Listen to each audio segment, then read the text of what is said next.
Kids being tortured in government indoctrination centers is really wrestling my jimmies this week. What's in the news with stories on cannabis DUIs, Bitcoin regulation in New Hampshire, and government inefficiency. This episode is brought to you by Swarm City, a decentralized commerce meta platform that allows people to participate in commerce without interference from a third party. Also brought to you by Wry Guys t-shirts, the makers of all of the Pax Libertas Productions t-shirts, including the ones for this show. A wry wit for today's shit. Welcome to The Lava Flow, channeling the flow of information to the libertarian, anarcho-capitalist, voluntarist, and agorist community. Find us at thelavaflow.com. Here's your host, Roger Paxton.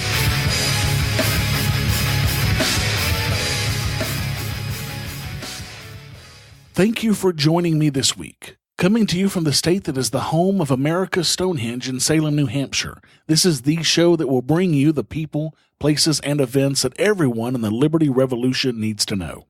You can catch me on Twitter at the Lava Flow Pod. This is episode 64, Torture in Government Indoctrination Centers, and it's Tuesday, June 10th, 2017, when there have already been more than 560 people killed by police this year. What's wrestling my jimmies this week? You're about to find out. Let's do it to it. Now, there are very few things that rustle my jimmies more than people who hurt kids. So when listener and supporter of this show, Link, sent me this article, I knew that I had to talk about it, even though the article is 3 years old. The article is titled, Violent and Legal: The Shocking Ways School Kids Are Being Pinned Down, Isolated Against Their Will. And it was published in June of 2014. It tells horrific stories of children being abused in school to a degree that I never knew happened. I highly recommend everybody read this article. A link will be in the show notes to this episode at thelavaflow.com/64. It's a pretty long article, but it's well worth the read. Before moving to New Hampshire, I worked IT for a healthcare company that owns psychiatric hospitals around the country. The company had some facilities specifically for kids facing psychiatric emergencies, and some facilities that held kids for months at a time in an effort to work on long-term mental illness. There were kids in some of these facilities as young as 5 and 6 years old. Now, these kids were, in a lot of ways, really messed up. They were at the point where their parents could no longer care for them in an appropriate way. They had harmed themselves or others. They were unable to function in society. Now, I had to interact with a lot of these kids in the course of my duties, and it was never easy. Before I could start working there, I had to become certified in a course called Handle with Care, which emphasized tension reduction and preventative actions over the need for physical interaction. If the tension reduction did not work and the child became a danger to himself or others, it allowed for the use of prompt, skillful, and appropriate intervention when physical restraint is necessary in order to minimize injuries to clients, children, and staff. The entire time that I worked there, not a single patient or staff member was ever injured during a physical restraint, with kids that were, in a lot of ways, the worst of the worst at understanding and controlling their emotions. Of course, comparing the private psychiatric settings with government interaction of children isn't fair, because a private company has an incentive to not harm the kids. They want people to use their services, and they don't want to be sued. The government has none of these incentives, so how do you think they fare? Hint, not very well at all. And we're not even talking about government mental institutions right now. We're talking about government indoctrination centers, i.e., public school. From this article, quote, for more than a decade, mental health facilities and other institutions have worked to curtail the practice of physically restraining children or isolating them in rooms against their will. Indeed, federal rules restrict those practices in nearly all institutions that receive money from Washington to help the young, including hospitals, nursing homes, and psychiatric centers. But such limits don't apply to public school, apparently. They can get away with pretty much anything in the guise of educating our children. Restraining and secluding students for any reason remains perfectly legal under federal law. And despite a near consensus that the tactic should be used rarely, new data suggests that some schools still routinely rely on them to control children. The practices, which have included pinning uncooperative children face down on the floor, locking them in dark closets and tying them up with straps, handcuffs, bungee cords, or even duct tape, were used more than 260,000 times nationwide in the 2012 school year, a ProPublica analysis of new federal data shows. 3/4 of the students restrained had physical, emotional, or intellectual disabilities. Children have gotten head injuries, bloody noses, broken bones, and worse while being restrained or tied down. In one Iowa case, to a lunch table. A 13-year-old Georgia boy hanged himself after school officials gave him a rope to keep up his pants before shutting him alone in a room. Are you fucking kidding me right now? You give a distraught, out-of-control kid a fucking rope, and you see no issue with this? And not to mention using restraints that restrict breathing. This is how kids die. Hell, this is how people die. People need to breathe to live. Just ask Eric Gardner. One of the first things that Handle with Care teaches is how not to restrict breathing when restraining someone. It's a very simple thing to do, and it should be required training for anyone in the government who may ever have to restrain anybody. I mean, for fuck's sake, I was an IT for the company, and I had to learn these things. The least our government can do is teach it to their employees. At least 20 children nationwide have reportedly died while being restrained or isolated over the course of 2 decades, the Government Accountability Office found in 2009. It's hard to believe this kind of treatment is going on in America, says parent and advocate Phyllis Musamisi. A decade ago, her autistic son was restrained 89 times over 14 months at his school in Florida. It's a disgrace, she said. The federal data shows schools recorded 163,000 instances in which children were restrained in just one school year. In most cases, staff members physically held them down, but in 7,600 reports, students were put in mechanical restraints, such as straps or handcuffs. Arrests are not included in this data at all. Schools say that they place children in what are sometimes called scream rooms roughly 104,000 times. These figures almost certainly understate what's really happening. Advocates and government officials say that underreporting is rampant. Fewer than 1/3 of the nation's school district reported using restraints or seclusion even once during the school year. As you can see, this is way out of control in a big way. And we're not even talking psychiatric patients here. We're talking the average kids who are attending public school. Most critics of restraints agree that they're sometimes unavoidable, but they say schools too often fail to try alternatives for calming students and use the tactics for the wrong reasons, because children failed to follow directions, for instance, or had tantrums. Indeed, in a recent survey, nearly 1 in 5 school district leaders approved of using restraints or seclusion as punishment.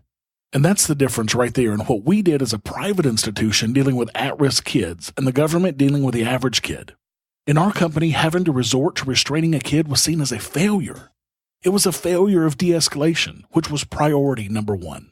Even recognizing that sometimes restraint is absolutely necessary, it was always a very last resort. It was never, ever considered as a punishment, because it's not punishment, it's torture, and only appropriate to be used to stop someone from harming themselves or others, period. But our government indoctrination centers are using this torture because kids won't follow directions. What the actual fuck? And often, parents remain unaware that their child has been restrained or put in a scream room. That's because in many states, schools aren't required to notify parents. And this is reason enough on its own to keep your kids out of government indoctrination centers. I'd have somebody's ass if they did this to my kid and didn't tell me about it. The good news is that if you absolutely must use public schools, some states are better than others in this respect.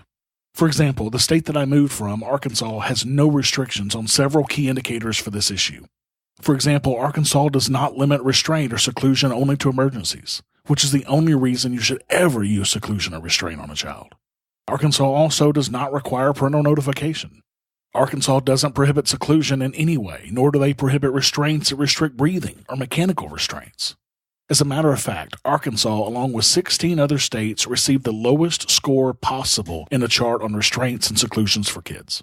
New Hampshire, on the other hand, does restrict restraints only to emergencies. They do require parental notification if your child is ever restrained or secluded. They do prohibit restraints that restrict breathing and mechanical restraints at all. And New Hampshire scores in the top 20% of states on the list as being the best in this area. Only 8 states scored better than New Hampshire, and Georgia was the best state of all, believe it or not. Now, my best advice here is the same as I've given over and over again on this show. If you have kids in government indoctrination centers, please consider getting them out of that environment. That's perhaps the most important thing that you can do for the future of liberty. Keeping your kids from being indoctrinated into the thinking of statism and government is a really important step. And yes, I know it's tough. I know it's not practical for everybody to homeschool your kids, and I know that it may require some sacrifices. I know it does for my family, but it is the most rewarding thing that I've ever done with my life. Have you subscribed to the Lava Flow on iTunes or any mobile device yet? Then what's wrong with you? Go to thelavaflow.com/subscribe so you don't miss a minute of the show. And while you're subscribing, make sure to leave me a 5-star rating and review the show to help others find our podcast. thelavaflow.com/subscribe. What's in the news? The news you need to know from a libertarian perspective. This is going to be a bit of an abbreviated episode since I'm right now at PorkFest as this is released, and I have been super busy working on the planning for that event with my awesome wife. I hope to see you guys at PorkFest this week. If you're a listener of the show and you're at PorkFest this week, please come find me and say hi. I want my picture taken with you, as many of you as I possibly can. In cannabis news, a landmark Arizona court ruling says that THC in your blood is not sufficient grounds to charge you with a DUI. Medical marijuana users cannot be convicted of driving under the influence of the drug absent proof that they were actually impaired, the Arizona State Court of Appeals ruled this week. In a major setback for prosecutors, the judges pointed out that Arizona, unlike some other states, has no law that spells out that a certain level of tetrahydrocannabinol, THC, in the blood a person is presumed to be impaired. What that means is that every case where prosecutors charge a medical marijuana user with breaking the law requires expert testimony to show that particular individuals are impaired at that particular level of THC. This is a huge win for citizens and for rationality itself, as it negates the government's assumption that an arbitrary number means a driver is impaired, which provided grounds for criminal conviction. Judge Diane Johnson of the Court of Appeals wrote, quote, "Nothing in the statute requires a cardholder to present expert testimony or precludes a cardholder from offering non-expert testimony on the question of whether the cardholder was impaired due to THC. Further supporting this conclusion is the reality that, at present, there is no presumptive impairment limit established by Arizona law. And according to evidence here, there is no scientific consensus about the concentration of THC that generally is sufficient to impair a human being. Indeed, there is no widely accepted way to test cannabis impairment in drivers, as the THC metabolites can show up in a blood long after a person's ingested cannabis. Also, experienced users can be completely unimpaired, even if they test above an arbitrary derived blood THC limit. Now here's a novel idea. Cops and prosecutors should stop harassing medical cannabis patients and focus on real criminals. And while we're at it, let's remove all impaired driving laws, period. This episode of the Lava Flow podcast is brought to you by Swarm City. Swarm City is a decentralized commerce meta platform. What it does is it allows people to participate in commerce, to communicate and transact without interference from a middle party. To give you an example, platforms like Amazon and Uber give global users a safe place to conduct business, but they're centrally organized. And as we all know, central organization is never the most efficient. So these platforms extract a lot of value from the transacting parties, sometimes greater than 25% of each transaction. Swarm City solves this issue by letting people organize, communicate, and transact in a completely decentralized way. Would you like more info? Stay updated via our Facebook page or join the community on Slack. You can find the link for both at the bottom of our website, swarm.city. In Speaking of Swarm City news, I had the honor of attending the launch party for Swarm City's Phase 2 product called Boardwalk last week. And this week at PorkFest, I'll have the ability to actually test out the product by seeking rides from the Swarm City golf cart around the campgrounds using the hashtag #NeedARide. You can check out the full video from the live stream of the launch event in the show notes to this episode. The launch event was a really cool event, and I got to meet most of the main players on the Swarm City product. These guys are sharp, and they have the right idea for Swarm City's future. A huge thank you to Matt for inviting me to the event. In New Hampshire news, New Hampshire Governor Chris Sununu signed a bill, HB 436, which makes New Hampshire the first state to explicitly protect cryptocurrencies like Bitcoin from regulation. As Freekeen.com reported, quote, "This is an historic day, and this move clearly positions New Hampshire as the most Bitcoin-friendly state in the United States. New Hampshire was already the #1 most free state according to the Freedom in the 50 States study from Cato, and this makes it even more free.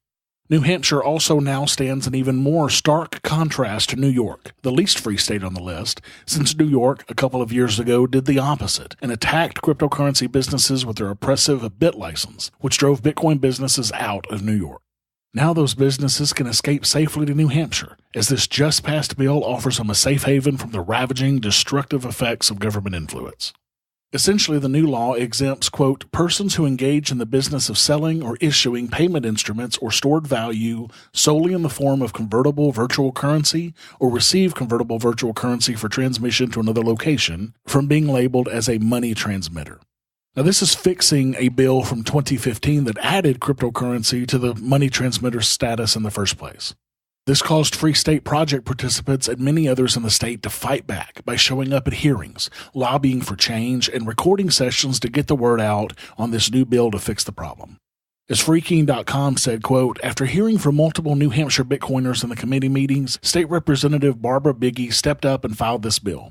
As Daryl W. Perry and I pointed out at the hearing, the bill as filed wasn't quite what we'd hoped for. Created a new definition and exemption for virtual currency in the statutes, but still left in statutes a definition and regulation for convertible virtual currency. We explained to them that this was confusing and that they should be striking the regulation for convertible virtual currency rather than creating the additional terminology. And you know what? They listened and did us one better. The Commerce Committee amended the bill and turned it into the best possible protection for Bitcoin businesses in New Hampshire. This is just one more reason that New Hampshire is the very best state in the country for libertarians or anybody who's looking for true liberty. After other major wins this year, including cannabis decriminalization and constitutional carry, it's clear that New Hampshire will most likely remain at the top of the Cato Freedom of the 50 States list for 2017 as well. If you're into cryptocurrencies, and you should be, let's be honest about it, or if you want to get involved in cryptocurrency businesses, New Hampshire is literally the best state in the country for you. Why haven't you made your move yet? Are you a free spirit with a skeptical mind and a mischievous sense of humor? Are you fed up with pointless wars, official lies, and the abuse of power? Does the daily news leave you shaking your head? If so, meet the Wry Guys, makers of fun, gullibility-resistant t-shirts for independent thinkers. If you like to laugh and question everything, stop by wryguys.com today. That's WRYGUYS.com. The Wry Guys, a wry wit for today's shit. In government inefficiency news, the federal government is finally getting out of the Y2K bug preparation business, 17 years after the bug came and went with little fanfare. The Trump administration announced Thursday that it would eliminate dozens of paperwork requirements for federal agencies, including an obscure rule that requires them to continue providing updates on their preparedness for a bug that afflicted a handful of computers at the turn of the century. 7 of the more than 50 paperwork requirements the White House has eliminated on Thursday dealt with the Y2K bug, according to a memo. Officials at the Office of Management and Budget estimate the changes could save tens of thousands of man-hours across the federal government.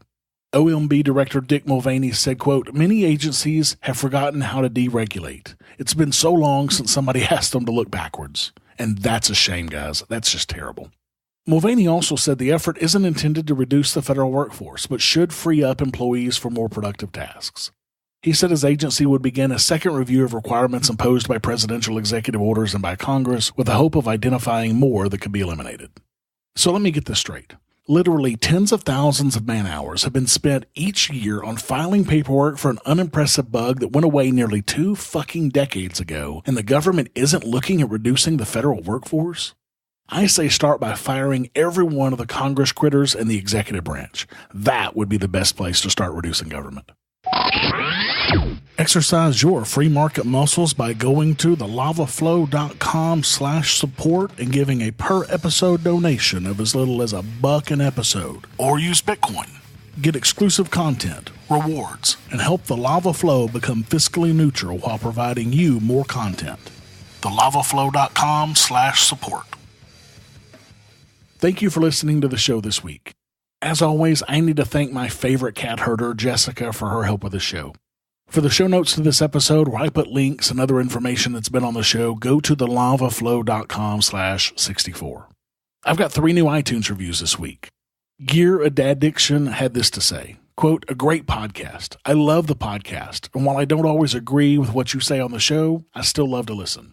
You've said on more than one occasion that you think the Constitution has failed us, and you quote Mencken. I think that's it, although I can't find the quote.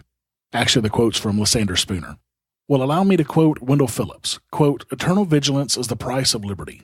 You see, it isn't the Constitution that's failed us. Our forefathers and we ourselves have failed it by continually allowing the government to step outside of its bounds. Because without the will of the American people to enforce its laws on our government, the Constitution means nothing and is nothing." Thanks, Gear. And, you're right. The Constitution means nothing, and it is nothing. And it's proven it by the way it's been able to curtail the freedoms of the average American. I do disagree with your assessment of the Constitution. It was designed supposedly and specifically to rein in government, and it has failed at that spectacularly. And it continues to fail every single day, as I talk about on this show. If it were successful, shows like mine wouldn't even have to exist. NSA Metlock said, quote, "Voice of Liberty, best libertarian podcast around. Every day I wake up and check to see if Roger has provided me with a new episode. Solid and clear thinking. Excellent analysis of the news." Wow, thanks, NSA. I hope you're not really part of the NSA, though, or I don't know, maybe I do. I hope you woke up today happy with a new episode in your feed. And finally, Herkenhoff said, quote, "Spectacular. This is, along with the Tom Woods Show and Anarchocast, my top Liberty podcast. Very well written, perfectly narrated in a very dynamic manner, allowing you to get good information quickly and sound. I can't recommend it more. For those of us who live in Brazil, getting to know what happens in the empire's own backyard is great and enlightening." Herkenhoff, thanks so much. You really put me up there with some top-notch names and shows. I mean, I can't even. Wow, thank you so much. iTunes helps to steer people to this podcast based on the ratings and reviews that I get, so please go to thelavaflow.com/iTunes and leave me one of those ratings and a review. Thank you to everyone who's left me a rating and a review so far, because you guys rock.